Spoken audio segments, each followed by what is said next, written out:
Hello, thank you for watching Taxpayer Alert. I'm Al Segalla. I'm president of the Calaveras County Taxpayer Association, and I'll be your host of this session.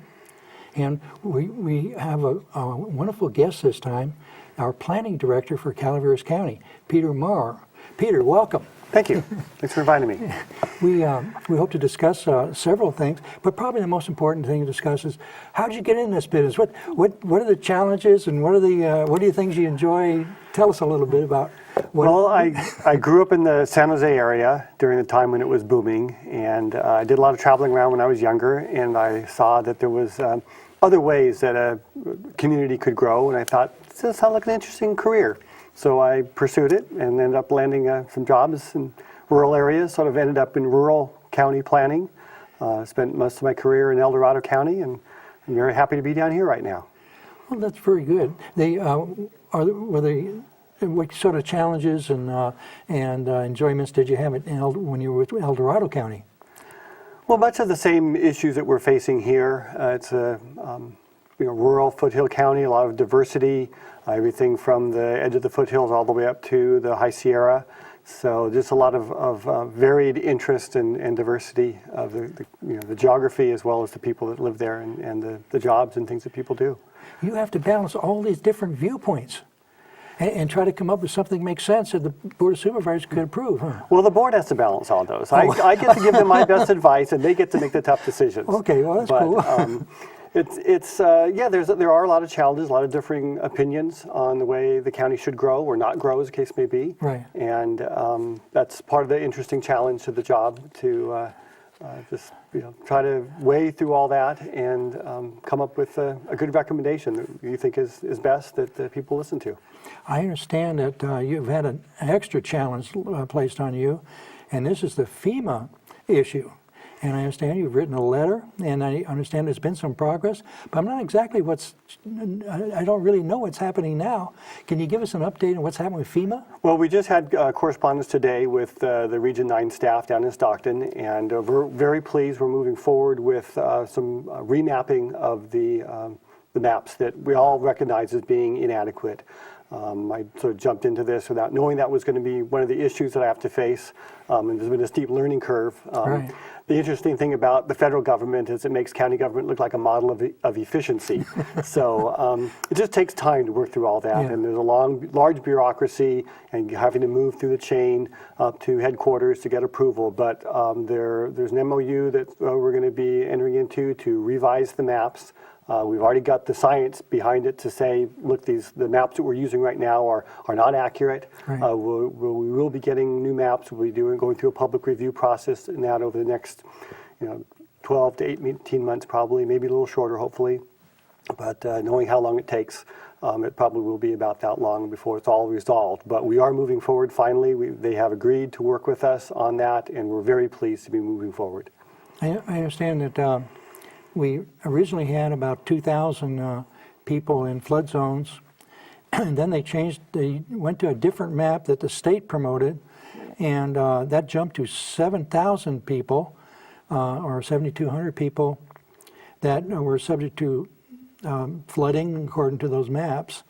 And what this meant was that a lot of people were forced to buy unwanted and even unneeded insurance because they weren't really going to flood. It might have been a little creek on a corner of their property or something, and for heaven's sake, the number of people, property rights affected was just tremendous. But the saving grace was not everybody was building or getting a loan, so even though their property was designated as, maybe wrongly as a flood area, it didn't affect them immediately because It could affect their property value because they went to sell. The buyer would be most interested in what they had to do because of this flood designation. Right. But it's so good to see this moving ahead. Now, did Congressman McClintock help at all in this process? We've been in conversation with him, and fortunately, we didn't really have to get sort of direct congressional intervention in this case. That finally the bureaucracy wheels churned and we were able to get some positive movement. I don't know if there was some communication on the side that sort of helped push them in the right direction, but I have had talk with his staff, and they're saying, okay, well, it sounds like things are working, so we don't need to get directly involved. So that's a good thing, but it might have helped on the sidelines. Hard to know for sure. Well, that's certainly good news. We've been looking at this problem and feeling so helpless for a long time now. Okay, so the FEMA update is good news, and maybe 18 months we're going to have that resolved. Hopefully so. And now, the biggest job I guess you have now is the general plan. Well, let's talk about, before we go on the general plan, which is really complex, what's happening in the planning department? Are you getting applications for people who want to do things? It was some time back, a year or two ago, almost flat. There's hardly anybody applying for anything. Is that changed, or are we getting more business now? We actually are. I met with someone today that wanted to open a boat repair and storage business in Copperopolis. Fortunately, as I was able to tell them, hey, you got the right zoning. There's no discretionary permit approval required. Just line up your ducks and submit your application. We're ready to issue the permit. So that was pretty good news. We've actually had a fairly significant increase, although double of nothing is still nothing, but right. It's been a slight increase. We've probably, I'm already at what I expected as far as revenue this year for applications. Right. So that means there's twice as many applications as we expected so far this year. I know that the building department is also seeing a fairly significant increase, probably a twofold or maybe even threefold increase in the number of building permits issued in the past year. So things are picking up a little bit, but it was, as you said, it was so slow, it was next to nothing. So it's very incremental increase. It's not like it's a giant, the boom's not back. Right. Well, if it did, how could you do the general plan update and also try to take care of all the people that want to? Well, that's one of the benefits of sort of downtime is you get to clean house a little bit, and hopefully we'll be able to get the general plan adopted in a reasonable amount of time and get some of the implementation programs moving forward, so that when things pick up again, we'll be in a good position to accommodate the new growth that comes. One of the questions I have, and piggyback on what you said, does the planning department and the building department have enough money from their permits to be able to pay for the overhead for the salaries and the people? We're not 100% funded by permits by any stretch of the imagination. Okay. Most of the funding for planning, at least, I think building is pretty much funded through permit fees. But most of our revenue comes from the general fund. Okay. So off the top of my head, I don't remember the percentage, but Right. it's probably close to 60 or 70% is general fund monies. And most of it's salaries and those kinds of things. And as we get busier, if we do, then that would change, and you won't be using the general fund. You'll be using your own fees more. Is that correct? Probably.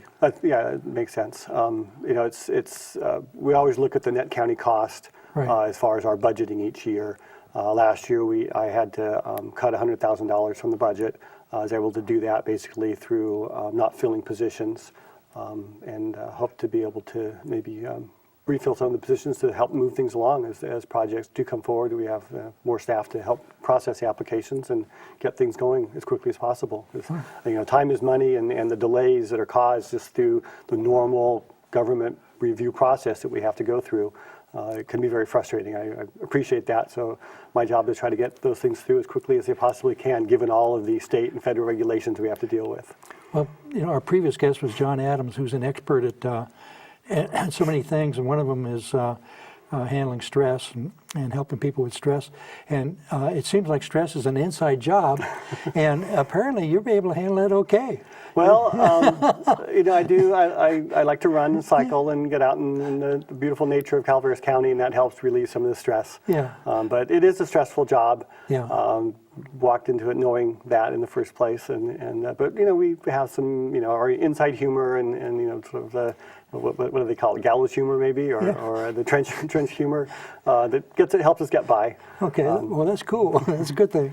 All right. Now we get into the general plan. and you've started the public input. Now, the general plan has different elements. Some are in place, some are not, some are optional, some are not. Could you give us an overview a little bit about how the general plan is working for people that may not be really that familiar with it? Sure. State law requires that every county and city have a general plan.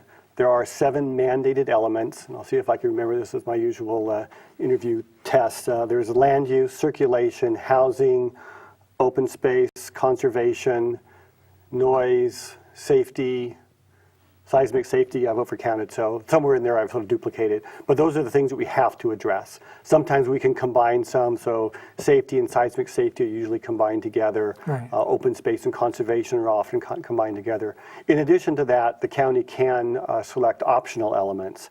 And there's been a variety of different interests that have pushed for different optional elements, economic development, water element, as well as an ag and natural resource element. Resource production element. The board, a year and a half ago, decided that they weren't going to add any of the extra elements with the exception of the resource production, ag, timber, and mining. And so that's what we have in our plan, or in the draft plan right now, are the I see. those 9 different elements. I see. So we've got our maps, preliminary maps done, and they're out to the public. Mm-hmm. And I guess the biggest changes are maybe in the Western County, Valley Springs area that where formerly you could, if you had a 5-acre parcel, you could, or if you had like a 20-acre parcel, you could build 4 homes because the minimum acres was 5 acres. Mm-hmm. And then that was changed to where you would have to have 40 acres for 1 home. And then some are saying that that's no problem at all because they didn't plan to split their property anyway. But others are saying, well, they were hoping that in the future they could have their split off for their families, or maybe be able to sell parcels to have money to retire on. Right. And so you have different reactions to that. The Taxpayers group sent out postcards to 700 people that we thought were having that sort of zoning change or land use change, and actually we didn't get as much response as we thought we would. We ended up with an email list of 30 people out of 700 mm-hmm. that want to be informed, and they appreciate what we're doing. Some have communicated, said they don't appreciate what we're doing. We're going to encourage growth, and we should not try to help people in that regard. And so that we didn't do any more on that. We didn't have any money. And volunteers, a volunteer organization is very hard to get things done. Right. And it's just a handful of people always that try to do things. So, but we did get I personally have land in Tuolumne County, and I received a notice from the county indicating what my present land use is and what the general plan update, the new one, is going to be, and then and gave information about it, and a way I can contact them if I have any questions or concerns. Mm-hmm. And I thought that would be a neat thing, and perhaps I understand that our county's considering doing that too? Yes, when I went to the board back in October to sort of give them an update of where we're at, one of the issues that was raised by the public was, are people going to be notified? Right. And the board asked me to look into that. So right. I'm investigating right now what would be the best and most cost-effective way to do that, whether we notify every property owner of the general plan, the changes that are likely to occur. We just identify those who are actually affected by changes. Right. A lot of the places that are already developed, Rancho Calaveras or the communities, that's not going to change. It's a waste of money. The name may change, but there may not be any actual right. substantive change to the land use and the zoning. So it would be nice to be able to sort of narrow that down so we don't have to spend tens of thousands of dollars in mailing costs for people, to notify people that nothing's going to change. The taxpayers appreciate that. Well, and my budget appreciates that as well.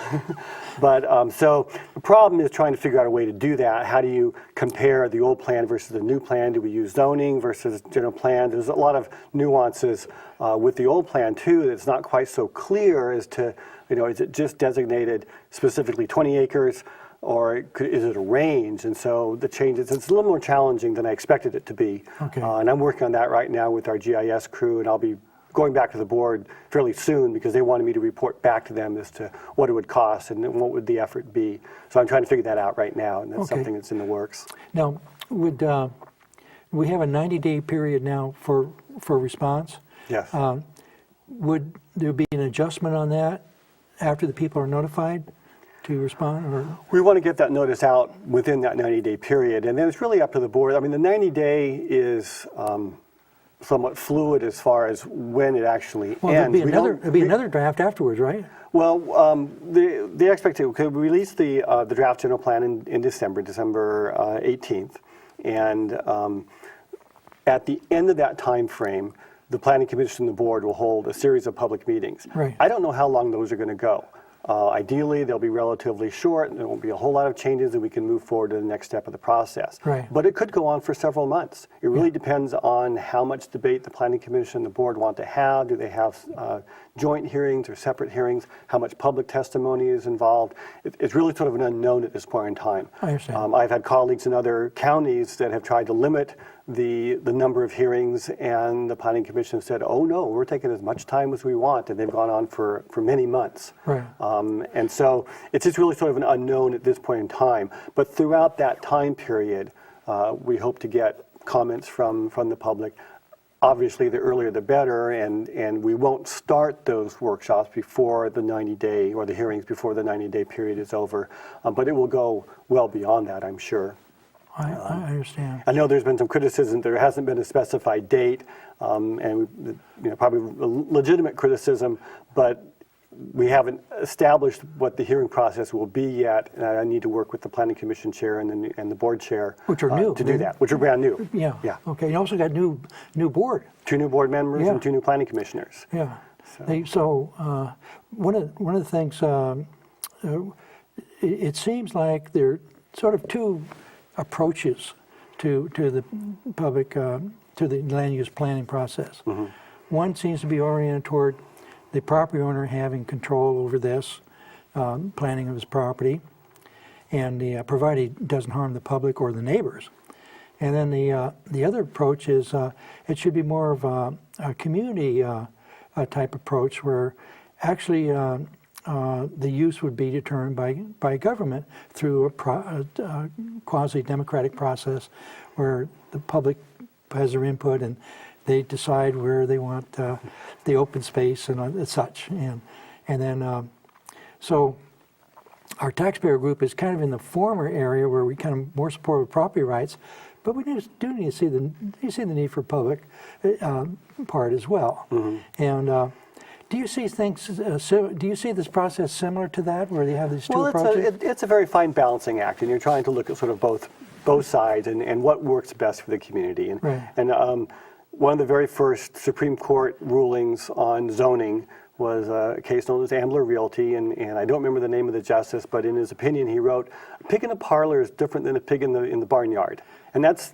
sort of the classic example of, a good industrial use over here is appropriate, but over here maybe it's not. And so you really got to sort of look at, where things are located and what the balance is. And so you're looking at what does the property owner want to do, and then, as you say, how does that affect the neighbors? How does it affect the infrastructure ability for the county to serve it? Right. Putting population out in remote areas of the county costs the county a lot of money in providing infrastructure and services.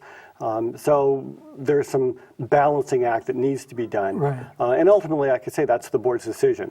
How do we do that? How do we balance the needs of the individual property owners with the needs of the community and all of the mandates from the state and the federal government as well? Oh yeah, that could be very, very frustrating. It seems like the term user pays brings solutions, because if somebody's going to do something and water needs to be developed, or roads or whatever, it should be the person with that development bearing the cost, not the taxpayers as a whole or the public. Even though indirectly the public may benefit in some ways, but it should be the user that pays, and because that seems to be fair. And do you agree with that thought? Or Well, I do. Clearly where you can define, who the user is. Right. One of the... Or proponent. Proponent. So let's, for example, someone applies for an application, a subdivision application, and we require them to pay a fee to cover the cost of that. So what happens when everything is going very smoothly? It's a fairly simple project. There's not a lot of controversy, but then someone starts bringing up a lot of issues. And maybe they're legitimate issues, or maybe they're not. Right. And they're trying to stall the project. We typically require that the applicant pays for that time. And I've had situations where an applicant has said, why am I paying for this? I'm not causing all this extra time that and cost for the county. It's the public that's causing this. Yeah. So there's a balancing act there of the reason we have this public review is so the public has an opportunity to weigh in on the decisions that are made. Right. And so maybe that should be supported by the taxpayers. So it's hard to make that determination. But I do tend to agree that where someone benefits from that, whatever it might be, whether it's using a parks or it's a government Right. process, they should pay for that. Right. They shouldn't be borne by the general taxpayer. There's some changes to Sequa that are being done. Tuolumne County had quite upset about it, and they're protesting. And if their planning director too. I mean, it isn't just the property rights people. Mm-hmm. It's also the progressive people as well. Apparently, the state is interpreting this new law to require that projects conform to not having more miles, automobile miles. Okay, the problem with that in applying to rural counties is that you have no standard of comparison. This is what Bev Shane and the people in Tuolumne County are saying. I've weighed in on this. We've been working with OPR. This is a new requirement, a new change to the analysis process of looking at what are traffic impacts associated with a project. Right. And we used to measure that by level of service. Right. Can the roads handle the traffic? And recent changes to state laws changed that measure to vehicle miles traveled, Right. VMT, which has a more realistic metric for analyzing air pollution and those kinds of things. So it makes sense from a sort of scientific approach. I'm concerned about, and I just had a conversation with the representative from RCRC, the Rural Council of Regional Council of Rural Counties or something like that. I can't remember what it stands for.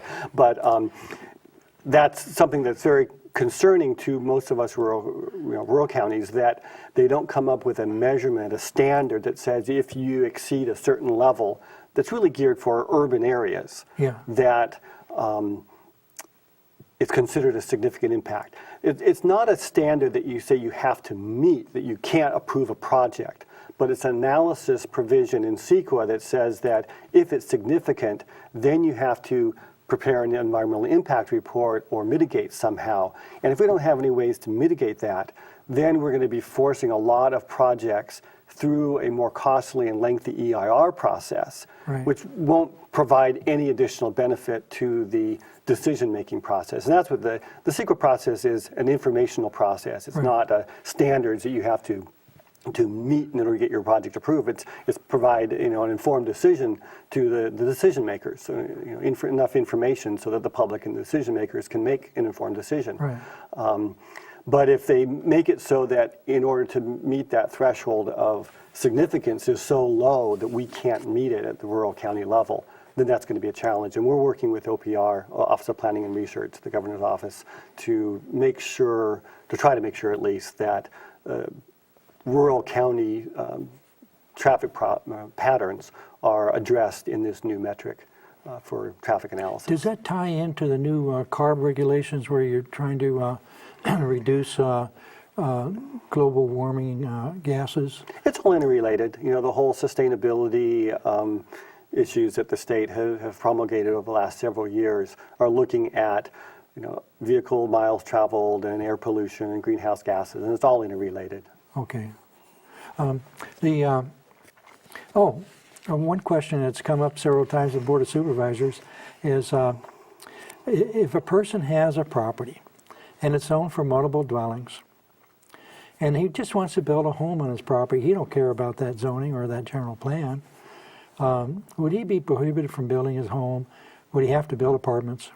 Under the current zoning, a single-family residence is a permitted use by right. Okay. So if someone came in with the building permit, we would issue the permit as long as it met the standards. When someone comes in for a discretionary project, a subdivision or something that requires action by the planning commission or board, then we need to find consistency with the general plan. Okay. And the general plan has a minimum density as well as a maximum density. So we would not want to see the areas that we've identified for multiple family housing subdivided into single family lots unless they were of such a density that it sort of met that minimum density. Because the idea of the multifamily housing is to provide some affordability or range of housing type within the community so that all members of our community can find I housing. understand. Okay, so well, that answers that. So if it's only in the case of a subdivision type arrangement would that apply? Right. Okay. Well, that's good news, actually. That makes sense. Now, if a person applies now, they are they're on the website, or at least on the county website a year ago, I'm not sure about now.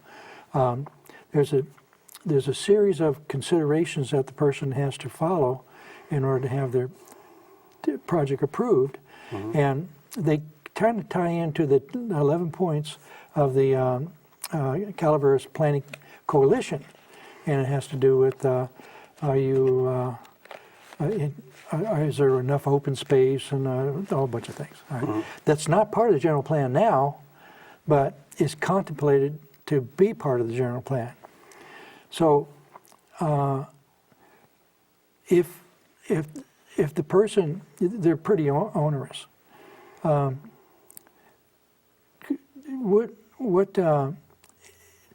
It seemed like the person should be required to follow the present law, not a proposed law.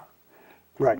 Because that's the only law that's been passed. And that's exactly what we do. Those 11 points, and there are a number of other proposed policies that we've received from various interest groups, Taxpayer Association, as well as the Planning Coalition, and everyone in between, or around. Oh, by the way, we are so grateful to you on the, you're probably the only general plan in all of California that recognizes the constitutional rights to property rights. I never heard of it. Well, I'm trying to remember, I think that was Amador counties that I sort of borrowed some of that language from. There's nothing original in any planning document. We always borrow from other, we look at what other people have done. I didn't know works, that. And then we sort of tweak it a little bit. I thought we did it. I also looked, there was a really great paragraph or several pages actually on property rights from a county in Idaho that I sort of took some of that language from. So I said, okay, let's modify this. And this was a statement basically says that we recognize property rights. And that's an important aspect of life in Calaveras County. But what you wrote is actually better than what we submitted. We submitted a clause, and what you wrote was much easier to read, plain. And well, thank you. Appreciate that. Well, I'm tickled to death. To get back to your question about the 11 points, the only things that we apply to projects today are those that are currently in existence or have been adopted by the board. So the current general plan and any current ordinance or resolution that the board's adopted.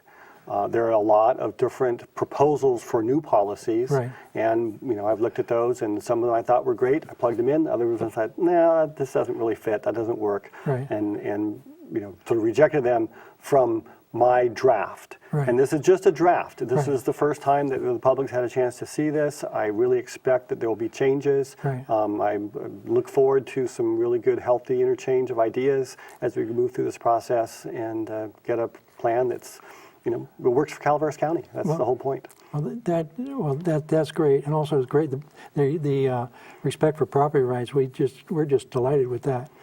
One of the things that we, our taxpayer group, really needs is volunteers that believe in property rights to look at the general plan and write down the things of concern, and to so that we can gather this information together and get it to the planning department once the general plan's in place, it's too late. We need to do this now so that whatever questions they are can be vetted, and we can have a better tomorrow and maybe a freedom-friendly general plan, if that's possible. The time now, the lights are not going on properly, but I think we're getting towards the end of our session, at least according to my watch. So we'll wind this down. Is there any parting thoughts that you think that the public should know? Well, I think, as you said, that right now is the time to provide your input, the public's input, and I've been trying to do as much outreach as I can. We've already scheduled 6 community open house workshops throughout the county, at least one in every supervisorial district. We may schedule more depending on how much of attendance we have and whether or not there seems to be a need for more. The first one's going to start here in San Andreas at the Town Hall on Wednesday the 28th. I'm going to try to make it. And they'll be going through February 19th down in Copperopolis, and they're throughout the whole county. Thank you, Peter, and thank you for watching our Taxpayer Alert program. See you next time.